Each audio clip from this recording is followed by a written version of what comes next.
nako, nasaraduhan na naman kami. Magwi-withdraw sana kami ng cash ngayon eh. At dahil nasaraduhan nga, kaya ayan, pumunta na lang kami sa Ace Medical Center. Dahil nag-text na yung cheque sa akin. Last time kasi, nung na-confine ako dito, nabayaran na ni Paolo yung pinaka-total. Ang kaso, mali yung compute nila.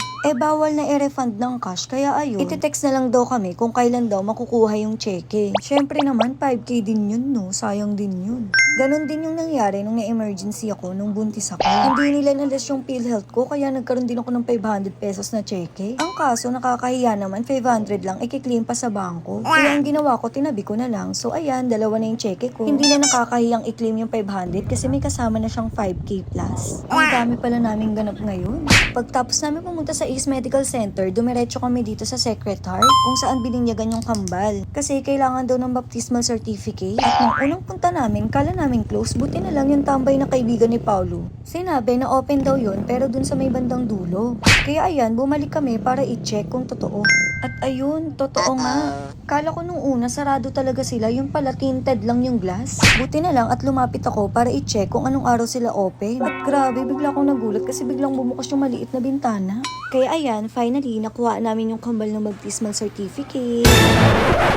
At bakit biglang naglalambing ang babaeng ito? May pa-holding hand. Gumagamit na tayo ng pinagbabawal na technique. Bago yun, syempre, bubusugin muna natin siya para hindi naman siya kabahan sa gagastusin niya ngayong araw. At sana naman, pumayag na siya kasi talagang naghihingalo na yung 14 Pro Max ko. 3 years na talaga to. Laro kasi yung bangko sarado na. Gusto kasi ni Paulo, on hand cash yung ipang bibili namin sa cellphone ko. Kaya ayun, buti na lang at nabusog siya at napilit ko siya na mismong card na lang namin yung iswipe doon. At dahil pumayag siya na bumili ako ng cellphone, kaya ayan, pumayag din ako na bumili siya ng salamin. Ay te, kahit ilan pa yung bilhin niya, magkano lang yung salamin compare sa bibilin kong cellphone. So ayan, malapit na tayo sa exciting part. At ayan, biglang ang daming tao, bigla. Kala ko magpapapicture sila kay Paulo. Lang, PBA player pala yung dumaan. Si Scotty Thompson. Bakit na kayo magagawa? Kasi makakapapicture ka ba? So ayun, nandito na tayo sa Power Mac. At order tayo ng 100 pieces na box para ipamigay ko sa inyo. Box pa lang kasi yung afford ko ngayon Charot! So ayan, pumipili na si Paulo na para bang gusto niya din ng iPhone 17 Pro Max. Tagal ko din pinag-isipan to kung kailan ako bibili. Mga 2 hours. So ayan, namimili na ako kung anong kulay talaga yung napupusuan ko. At ang kumikinang sa mata ko ay yung orange. Gusto ko talaga 1 terabyte. So finally, ayan ang aking phone. It's time to pay na. Grabe, nakakakaba talagang gumastos ng ganito kalaki. Kaya sobrang love na love ko talaga si Paulo ngayong araw.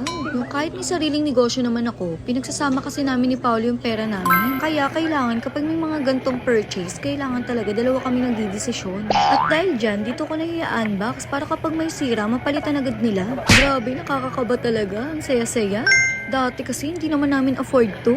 Android lang yung mga cellphone namin dati. Tapos yung mga iPhone namin hindi talaga brand new. Tapos ngayon, tignan mo naman, kaya na namin mag-cash. Grabe talaga. Talagang mapapa-thank you Lord ka na lang talaga sa lahat ng blessings. Grabe, sobrang kabang-kaba ako nung magbabayad na kami. Nire-reject yung card namin, nakakahiya. Yung 3 naming RCBC ayaw tanggapin. Laro, naglolo ko yata yung RCBC that day. Buti na lang yung BDO namin gumana. Ay nako, ang tagal na namin dun sa counter. Kaya isa din yan sa rason ni Pauli kung bakit ayaw niya nang sinaswipe yung card. Kasi baka madoble yung bawas or ma-reject yung card. Laro kasi sa tagal namin hindi ginagamit yung card, nakalimutan ko yung mga passcode. Kaya ayun, call the bank daw. Hindi kasi kami talaga nagwi-withdraw dun Palagi kaming pasok ng pera. Kaya ayan tuloy, nakalimutan ko yung mga password. Buti na lang yung password ng iCloud ko, hindi ko nakalimutan. Kaya ayan, nilagin ko na agad. At bumili na rin pala kami ng 2 adapter.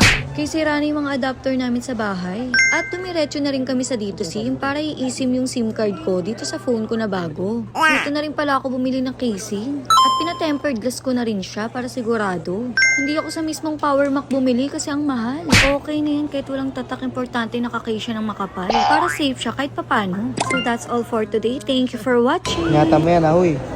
Hindi ko to gagamitin naka-charge, promise. Memo. Bye-bye!